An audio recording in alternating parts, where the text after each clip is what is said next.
Hello, and welcome to Broadcasting Scotland. It's Monday the 14th of March. I'm Andrew Wilson, and this is Scotland at 7. Firstly, my apologies that we've started slightly late this evening. The technology has not been making life easy for us today. In much the same way as our programmes have been, this evening our discussion of the news dominated by the event in Ukraine. However, we will look at some other key stories that are closer to home as well. We're lucky enough to be joined by Dr. Alan Flowers. Alan is a scientist who studied at Chernobyl, who has studied the Chernobyl disaster. He's an environmental and human rights activist, and he is the chair of the Anglo-Belarusian Society. Alan dedicated much of his academic career to working on the 1986 working on educational and research projects examining the widespread impact of the 1986 explosion at Chernobyl. He worked closely with academics and in the immediate years after the disaster, and more recently with experts in Ukraine. Alan, good evening. After all of the stramash to get started this evening, how are you?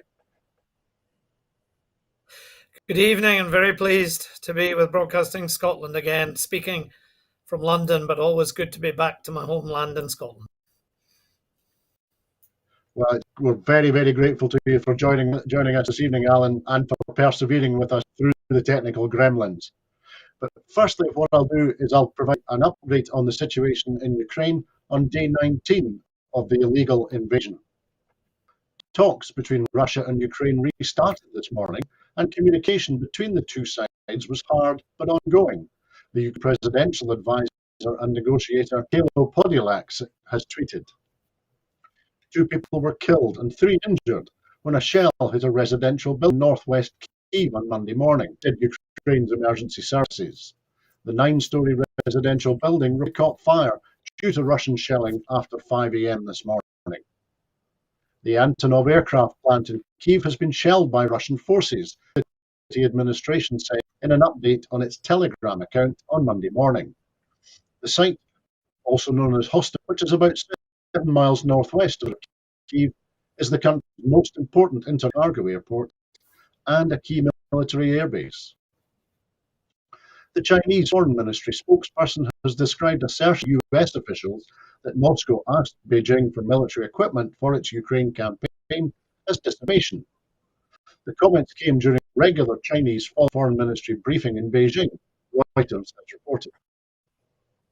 90 children have been killed and more than 100 wounded in Ukraine since Russia invaded on the 24th of February, according to the Ukrainian General Prosecutor's Office.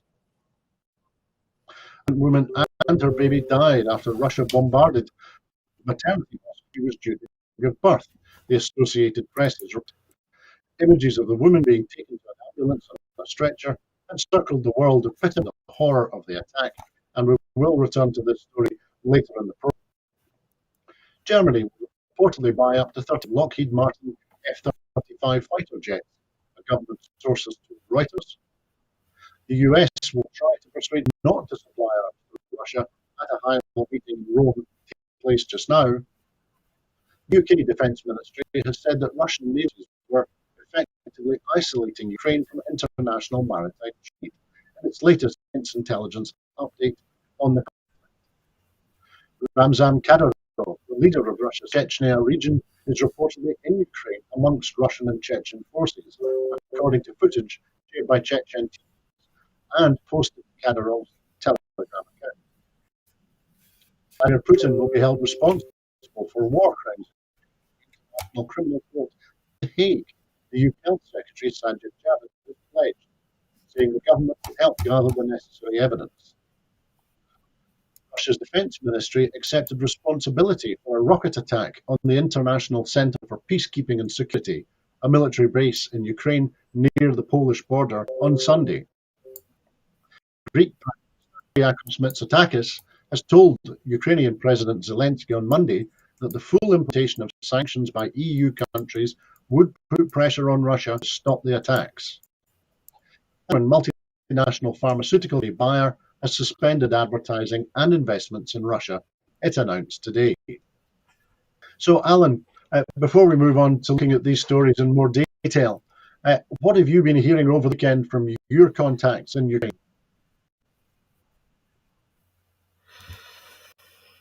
Well, the situation in both Kiev and Lviv, which is where I have many close contacts, in many ways has been relatively stable insofar as it get much worse when you were being shelled, bombed, and air raid sirens 2 or 3 days ago.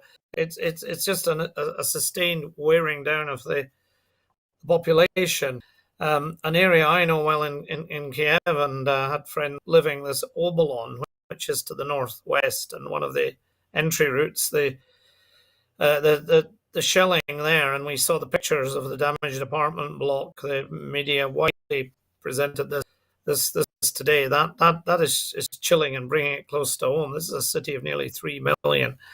So the routine of responding to the air raids, the male population are those who are fit, are armed, have patrols, very organized, and that's continuing.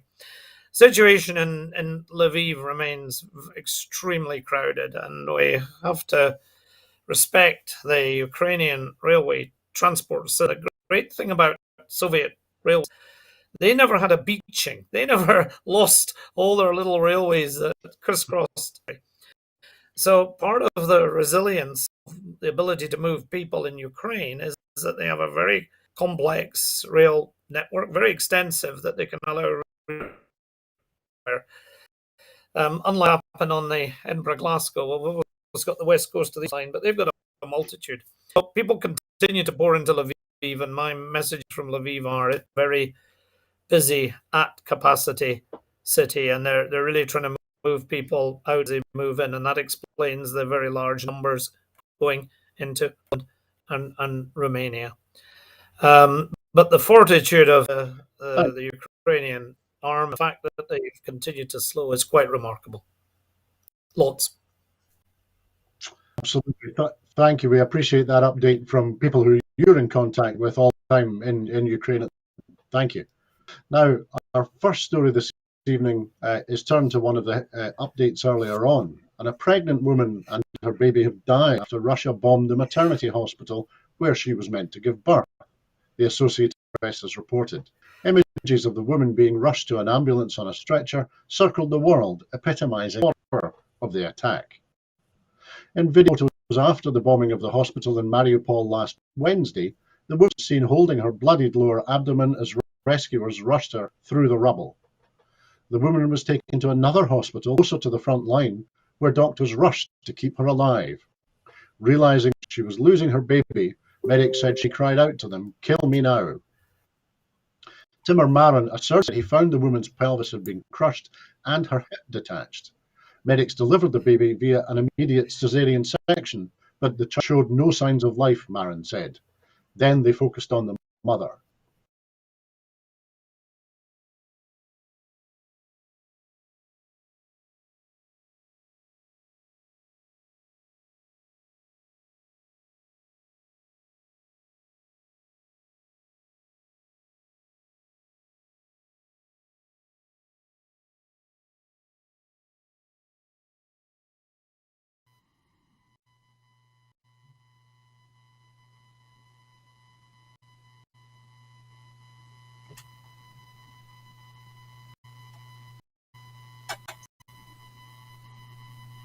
We're obviously continuing to encounter some difficulties this evening. Please bear with us as we attempt to reconnect with Dr. Flowers.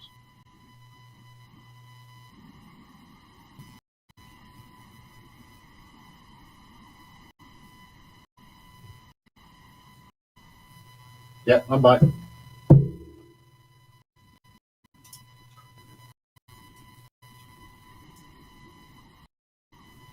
My apologies.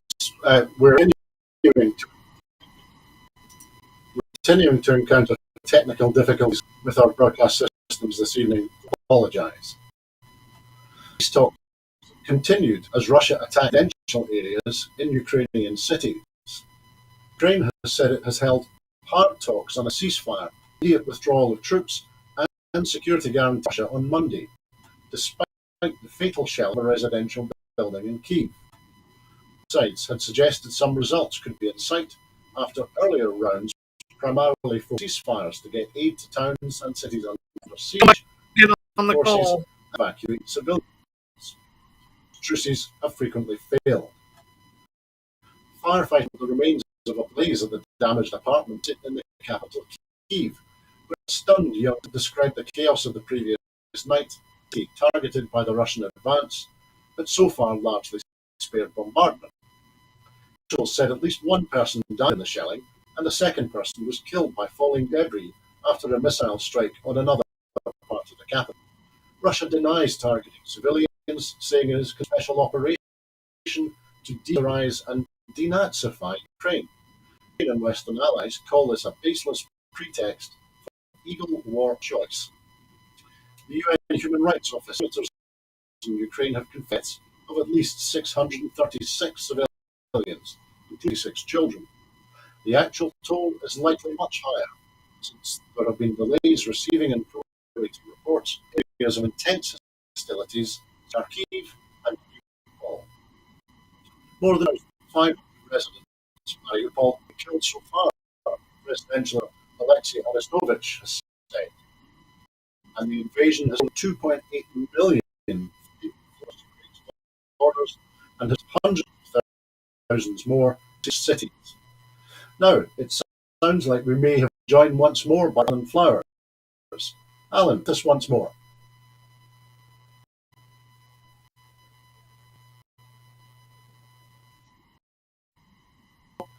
In that case, I'll continue news this evening, and we will continue to reconnect with Dr. Flower.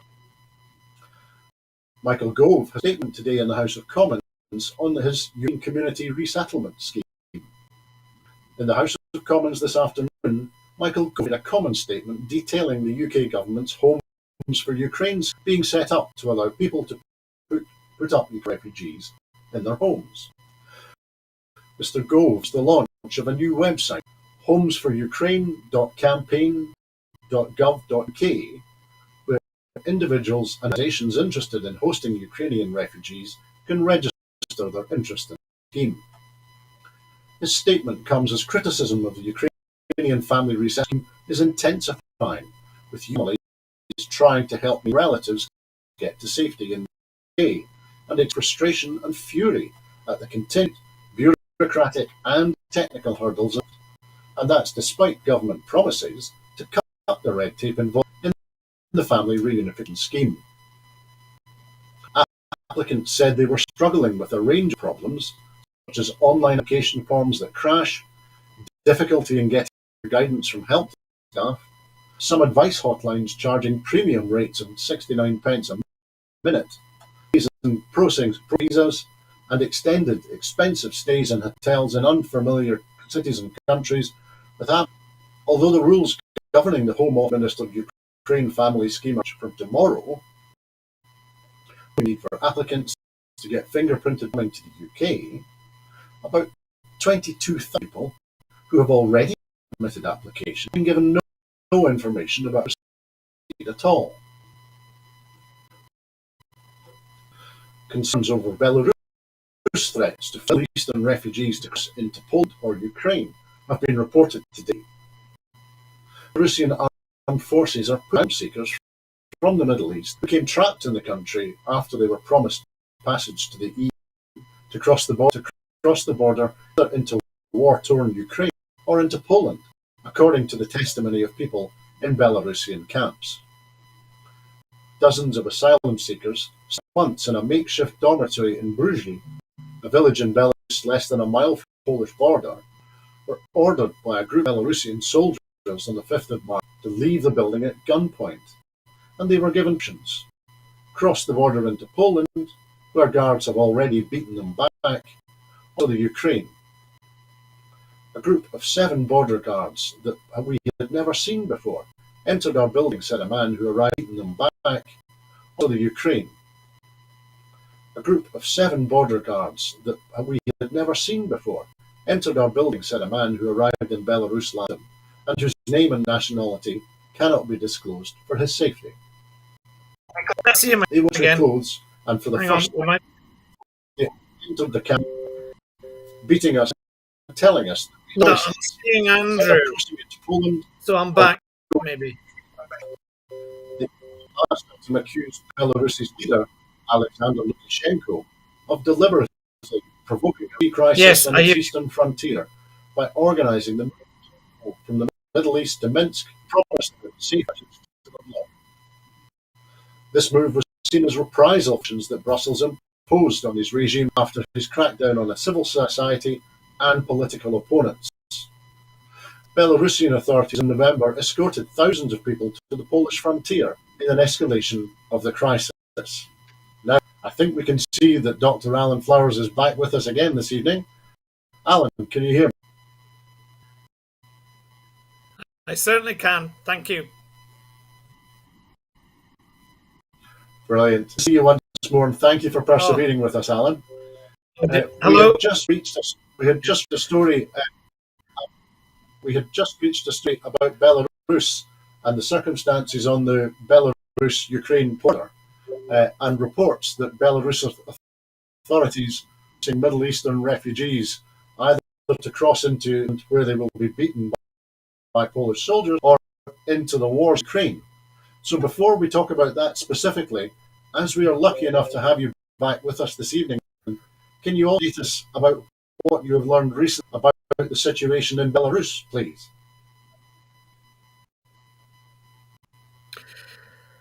The Belarusian people do not want this war, and the people include army soldiers and conscripts. And Mr. Lukashenko, who is the person who has essentially seized control of the country in 2020, when the Belarusian people voted by a huge majority for their as leader, a lady called Svetlana Tikhanovskaya. But he knows he's not popular, but he also knows, and he doesn't understand the feeling of the Belarus people. And there have been no credible reports of Belarusian army actually entering, and that is showing that there is a problem there. I have in my mind Mr.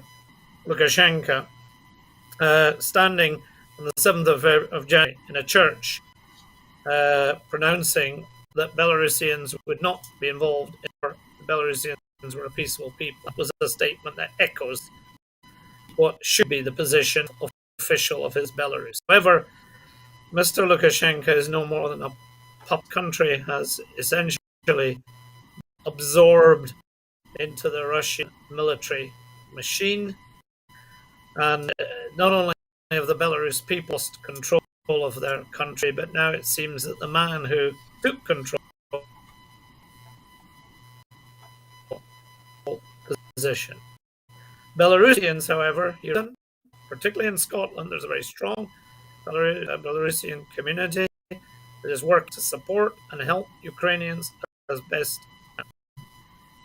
Very much so. He's seen this in a large diaspora here, has raised thousands. In fact, they're also supplying military equipment to a Belarusian battalion that is fighting with Ukrainians.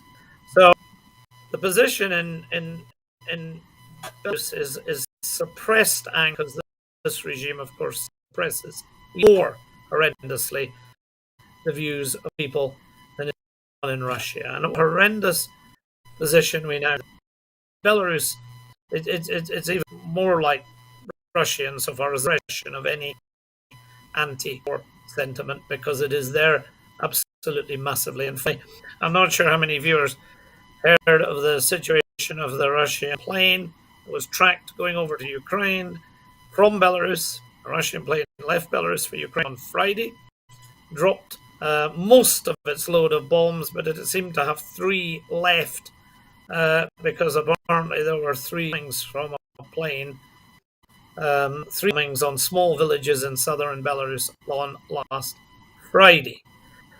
And the explanation, the official explanation, was that this was Ukrainian Air Force bombing Belarus. My good, Ukrainian Air Force only does about 10 or 20 sorties, and they're not going to bombing small Belarusian villages. That was obviously a flag.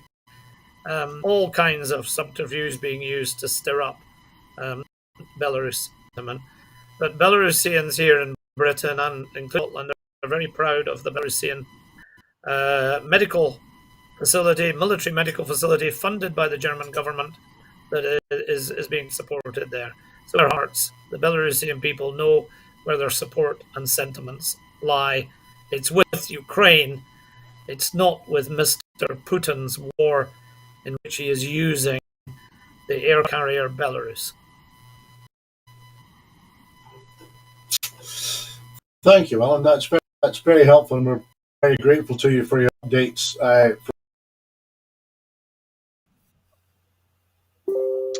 And we're back.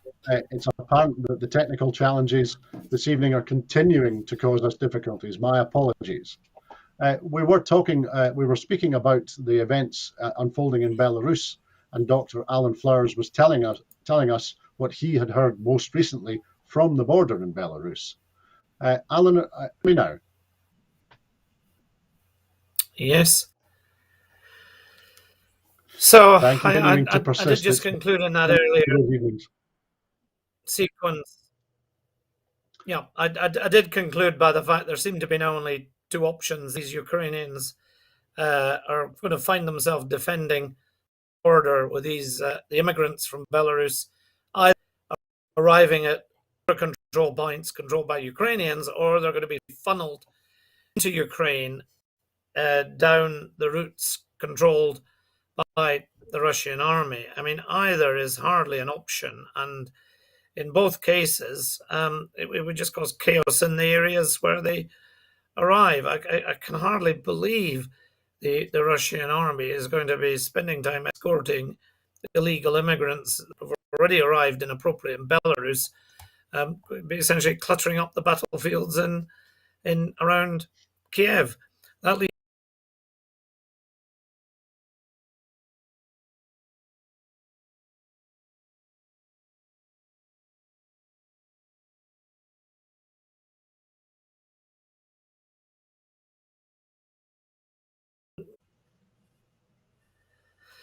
well, it must be Union deja vu and squared and multiplied dozens of times for the elderly people there, and I know elderly Belarus, Poland, Romania, where I dare say they'll just get separated out and as a final destination probably return to their homeland. It's just another load on the European countries.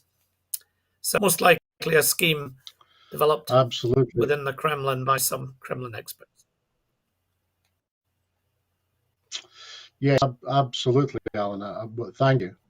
We'll have a look at another study, and that is that a new pro-democracy group, Russians Against War in Ukraine, has adopted a flag styled on the Belarusian pro-democracy flag, but using the sky color of the Russian St. Andrews Saltire in place of the red in the flag. The group hopes to create a identity pro-democracy Russians and as a counter to the negative reactions to ordinary Russians in the Ukraine. So, Alan, over the weekend, we saw videos of Russian citizens holding up blank pieces of card and being detained. And we saw Russian up cards with the words, 2 words written on them, and they were being detained. And then we saw other Russians asking to speak to the same media in support of the war, and they were detained as well. So do you think, is there any limit to the attempt to suppress opposition or comment on the war in Russia at the moment? Well, it must be Union deja vu and squared and multiplied dozens of times for the elderly people there, and I know elderly Belarusians and some Russians. I mean, but the attempt to control the views and opinion of the population just unsurpassed. There very much are at the present moment, though, two Russias. There's a Russia takes its information from the official state and is going along with what has been branded the denazification strategy, that this needs to be done. Unlike Belarus, where the vast majority already got enough information about Ukraine, understood the country, and therefore there's absolutely minimal support in Belarus. I do see it as a lot more balanced, although sufficient numbers, and they are very proportion. Might not be a majority, might be a close majority. We are seeing the tip of the iceberg, the people that have not yet been arrested, turning out. I understand that on second offence, it becomes a criminal offence, which would lead to all sorts of lifetime problems in Russia. So most protesters are only risking a first arrest, and that's why protests are very quiet. But in terms of what's going on social media, it's quite remarkable, the numbers of Russians. I was actually meet some of the blue, white flag holders just yesterday in Whitehall, and a very significant contingent brave enough to turn out because it's taking some funding by the Ukrainian population. And there it is indeed, a marvelous photograph of that white-blue, the blue of St. Andrew. They've adopted one of the national patriotic colours of Russia, and I think that's wonderful. So as a Scot that supports Belarus, it's lovely to see that they've chosen a flag of that nature that we see on the screen now. White, red, white of Belarus, independent, free, and democratic Belarus. But that's now in a white, blue, white of what might well be a future democratic Russia. We don't know what will come out of that war. And you might well have seen that flag first here on Scotland. Thank you for showing it. Thank you, Alan. No, and thank you for the pictures as well. One other story this evening, which is away from the events in Ukraine, and that is because Scottish Greens have called on Boris Johnson to stop cozying up to the Saudi Arabian regime and to cancel the visit he is reportedly making this week. On Saturday, the Saudi regime executed 81 people. The Greens external affairs person Ross Greer SP said, Saudi Arabia is run by one of the most brutal and authoritarian dictatorships in the world. 81 executions in a single day, most believed to have been by beheading, prove that the brutality is not fading. For Boris Johnson to visit so soon after these executions would be shocking, he said, but not surprising. Whether it is the murder of the journalist Jamal Khashoggi or the humanitarian crisis that Saudi forces have inflicted on Yemen, the UK government has been happy to overlook Saudi atrocities as long as the oil keeps flowing and the arms sales keep coming. So Alan, Health Secretary Sajid Javid defended the Prime Minister's planned visit on Monday morning's broadcast media rounds, claimed that the UK has a very candid and frank relationship with the Gulf state. Now, do you think when he says that, does he mean candid and frank about weapon sales and buying Premiership football clubs? Well, if you want to be candid and frank, there's other ways to communicate than by actually being there. And as somebody who has worked against dictatorship regimes, the one thing we know is that these regimes that abuse human rights live off respectability given by visits of overseas leading politicians, heads of prime ministers. And I'm really quite shocked that our senior civil service, the number 10 office, and the Foreign Office for that matter, that the strong advice isn't, this is not the time to be giving photo opportunities to a Saudi leader. And as for the issue with and it puts us in a very duplicitous position to be antagonized about what is happening in Ukraine when we're very happy to cozy up to another regime and certainly doing all we can against Russia. So a lot of mixed messages, and I'm getting into a bit something like the German situation with Russian oil and gas. We've had a long-term relationship over petrochemical products, fossil fuel supplies from Saudi Arabia. We've asked for a reset from Germany as regards Russia. Maybe it's time for us waking up. Maybe we need the reset of Britain over our trading arrangement with Saudi Arabia. Absolutely. Thank you, Alan. I'm thinking of the politics a little bit more. Is the visit, do you think, is the visit really Sir Johnson, rather than looking for oil or to sell more arms, perhaps, do you think, is Johnson looking for political party financing to replace the dried up funds no longer arriving from former Russian oligarchs? Or maybe is Johnson planning his own escape from UAE? I seem to recall that Idi Amin spent all days in protection in Riyadh. I think those might be the reasons Johnson's unexpected visit. Oh my goodness, the cynicism of broadcasting knows no boundaries on this one. I mean, what cozying up? I'm somebody who has been active supporting Ukrainians and Belarusians against this, as some parties have called the London laundromat of Russian and, as we know, Eastern money. Well, it's been going on for decades and building and building. So again, we've now proved we've got the legislation in place. We're beginning to finally, at long last, squeezing in at least some way the Russian money. So why not? We have definitely got the tools. There used to be the excuse we didn't have the tools, but it's quite clear we have tools. So very dangerous. I think the message will go, Boris, we are watching you. The British people are watching you. Enough of a political reliance on external parties. The Westminster government has for too long been absolutely blatantly corrupted by this. We can see this in some of the delayed actions, blatantly delayed actions of oligarchs, their resources, and sanctions. In fact, if Belarus had got the sanctions they had now, and maybe some of their rich men had been squeezed, as finally the Russian ones are, and finally the Belarusian ones, maybe there wouldn't have been a Lukashenko given to Putin and the situation, the whole Ukraine war. So watch out, dangers. Watch out who you make your friends with, your Boris. And well, there are some pleasant places, but I think a desert island might be more suitable for Boris to maybe take his final retirement to.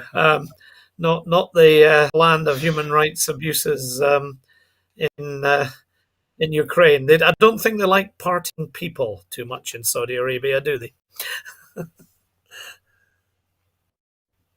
Well, absolutely right. Thanks, Alan. Now, that was our final item this evening. In making these programmes, Broadcasting Scotland relies on the support of the viewers and others who value our distinctive approach to news, current affairs and culture. If you would like to support us, then please consider subscribing or donating to Broadcasting Scotland. You will find the link to do that on the screen now. We really do need all of the financial assistance that we can get in order to continue to do what we do and to do what we do. There are other ways in which you can contribute to our work. If you would like to volunteer to work with Broadcast Scotland, then please visit our website at www.broadcastingscotland.scot and send us a message. Meantime, we will be here again at o'clock tomorrow evening, another Scotland at 7. So please tune in and join us then. I would like to say many, many thanks to Alan Flowers for joining us programme this evening and for his persistence and perseverance in continuing to join us in the programme this evening. Thank you, Alan.